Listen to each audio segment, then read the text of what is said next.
How's it going, Jets fans? My name is Alex with my co-host here, Ryan Moran. Day 2 of training camp. Really excited about this Jets team. Some good news and some bad news.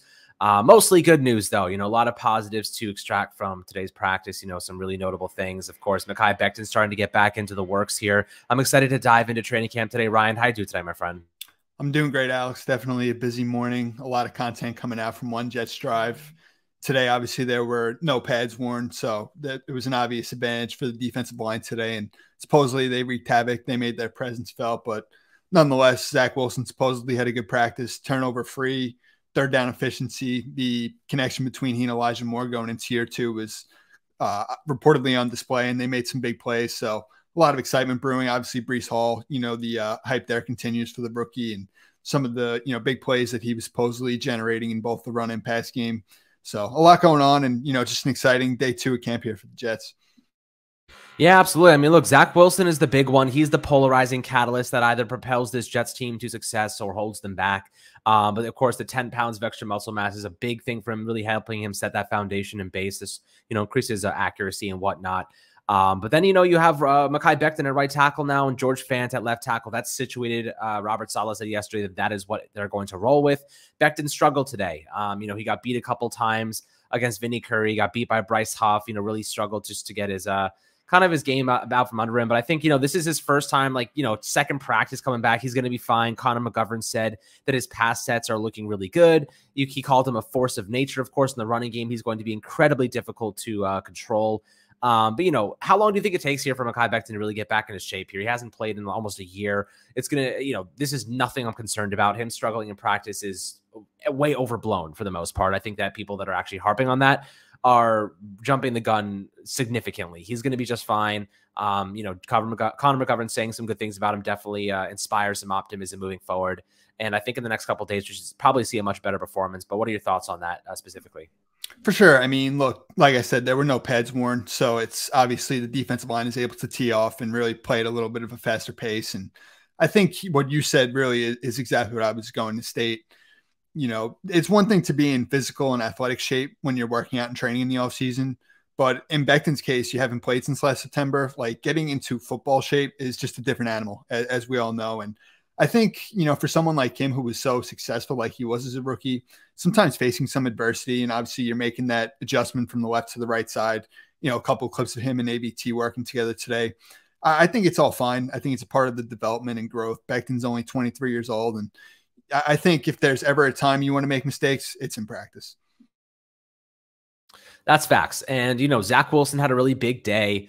Throwing to Elijah Moore, connection is obviously on display, a few big plays. I'll throw on the clips for you guys so you can get an idea of exactly some of the stuff that we did see in the highlights section. But we'll start off here, just guys getting onto the fields, gingerly walking on, enjoying the beautiful, New York, I guess, weather. It's been a little hot here lately, but nonetheless, it's nice to get out there on the football field. And I got to say, I am so freaking happy that football is back, man. We've been waiting so long for the opportunity to give you guys constant updates. Really look at some of these clips. Here's Zach Wilson here. Nice Breece Hall. Beautiful. You love to see it. Like, Breece Hall is going to be a force of nature for this team this year. He is a workhorse running back. He is a stud for Iowa State. Had over 1,300 yards the last 2 seasons. He scores touchdowns. He's a great receiver. They had some good stuff going on. We'll rewatch this really quickly. Showcasing just that agility through the hoops. I know he's not the guy that's going to, showcase that Derrick Henry power, but he's got some underrated power. He's very shifty for a bigger guy. That's the thing I really like about him. He's a big dude, but he is quick for a big dude. You can see him just getting through those kind of horizontal step overs and bam, through the gap. Nice cut upfield. I like him a lot to, Jonathan Taylor in the terms of his style of running. He's like a one-cut, get vertical type of guy, but he also has some shimmy when he needs to. He's a guy that I really think is going to be a catalyst for this offense moving forward. How exciting is it to see kind of him showcasing some of that agility and just even though in basic drills and some shorts, it's still nice to see that he's out there doing some good work. For sure. And I even think in the first clip, that's just the basic zone stretch run. That's a staple in Mike LaFleur's offense. And I think that's the reason why so many people love the fit for Breece to the Jets is he's perfect in that outside zone scheme. I saw a couple of reports today, like his vision, his patience, that one cut ability was all on display. And I think these types of runs right here that you're looking at are exactly why, he fits perfectly in this Jets offense. And Secondly, in this clip, I just think some of his agility, how natural his, movement is. And he's a generational athlete, 99th percentile. And I think you're really able to see all those traits on display here with Breece. And obviously, as noted earlier, there were some reports today he was really contributing in the passing game as well. So really exciting. And look, Breece is a 21-year-old, very young. And to me, he's primed to make an immediate impact and being the offensive rookie of the year conversation for the Jets. Absolutely. I mean, just look at how explosive he is, like right up the gut there. When he gets vertical, man, he's gone. Like he's very, very quick to get vertical. His feet are very natural. They move very naturally. Bam, plants that strong leg in the ground, and upfield he goes. So really nice here. A little bit take a look at some of these offensive. Beckton and ABT. Yep. I mean, damn, that's a nice looking group right there. We're talking about two guys that could be all pros according to Robert Saleh. They have that type of potential. Here's some running game duos, combinations, you see getting to that second level. And of course you see Beckton really just taking advantage of the guy with the pad there. I don't know who it is, but I mean, he's like, good God, that guy could move me, move a boulder if he wanted to. I know that's Max Mitchell with ABT, the rookie. Yeah. Max Mitchell's a small guy. Yeah. Quick. He's a good athlete. Yeah, he is. And in that first clip, like you said, seeing George Fant, Laken Tomlinson, and Connor McGovern as well from left tackle to center, it's a good group. Obviously, you see Sauce here, the length, the height, really exciting. And he was obviously with the starters today. So, yeah, really nice stuff, man. Sauce getting out there. DJ Reed, I don't think is he practicing right now, DJ? I think he's out right now, right? I think DJ Reed was one of the stars of yesterday's practice report. Oh, he was? Okay. I thought he was dealing with something, but it looks like he's back. He was actually, but he said in his press conference when they reported 2 days ago that he was all clear for camp.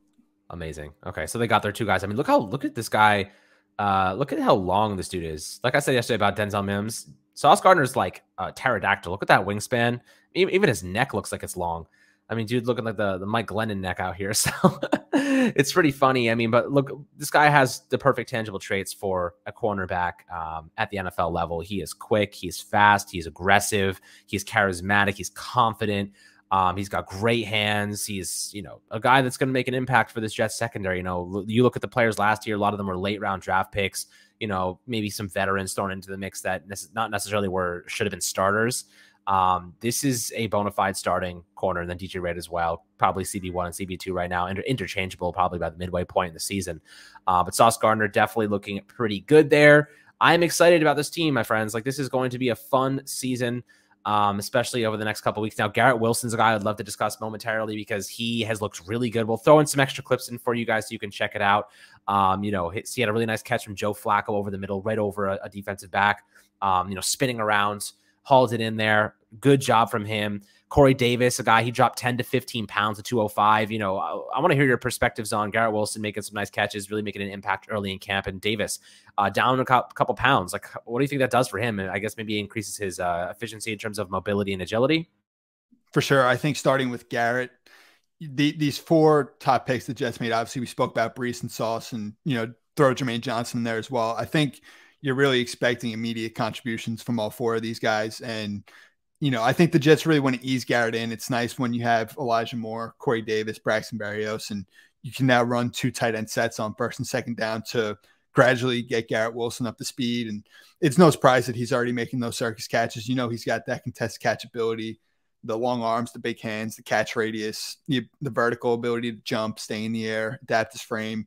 It's good to hear all that on display and just knowing that he's already proven those, incredible catches he can make. And I think with Corey, he's a guy I think people are sleeping on. I think it's kind of risky to really write him off. I think last year's situation was tough for him, and it seems like he had a really productive offseason. He got some good work in with Zach, and he's the possession guy of this group. He's about 6'3" and over 200 pounds.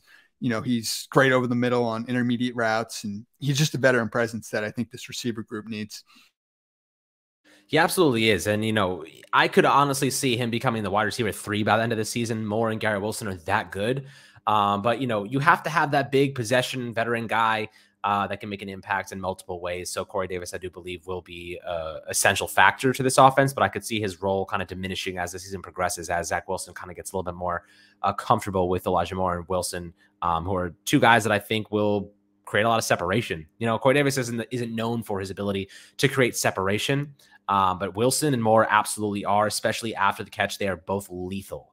So it'll be fun to see. But CJ Uzomah seems to be a really good guy. Like, I just keep seeing pictures of him. He had that thing of like Zach Wilson, like person of the year times. And he just seems to be a good locker room presence, a good dude, making a positive impression on this team already. That's my quarterback, man. You know, I gotta support that man any way I can. And yeah, I ran it by my agency and a couple friends, and I was like, "Yo, Zach, like, is this straight if I wear this in here?" And he was like, "Dude, I don't care. Do whatever you want to." So, yeah, that's pretty much the thought that went into it. I was like, "All right, cool, here we go." You know, what's your take on the early impression of CJ Uzomah and kind of what he's doing? For sure. I think the main thing with CJ Uzomah and why the Jets wanted him so badly, this guy, and you're seeing it already, just how charismatic he is, the leadership, the locker room presence. He was obviously a part of a lot of tough teams with the Bengals and, you know, was a core leader to that Super Bowl run last year.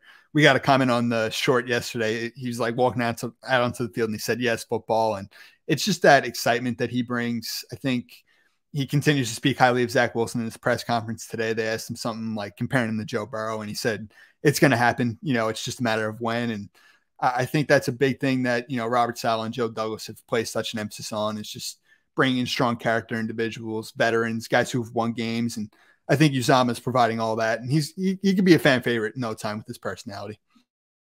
Yeah, that's absolutely right. You know, I think he already is probably headed toward fan favorite pretty quickly. But I'm excited to see what this team puts together in the coming weeks here. We got some fun practices, training camp. Of course, preseason will sneak up on us pretty quickly in a couple of days. So it's exciting. I'd love to hear perspectives below in the YouTube comments. As always, my friends, make sure to like and subscribe, and we'll catch you guys on the next Fireside Jets episode.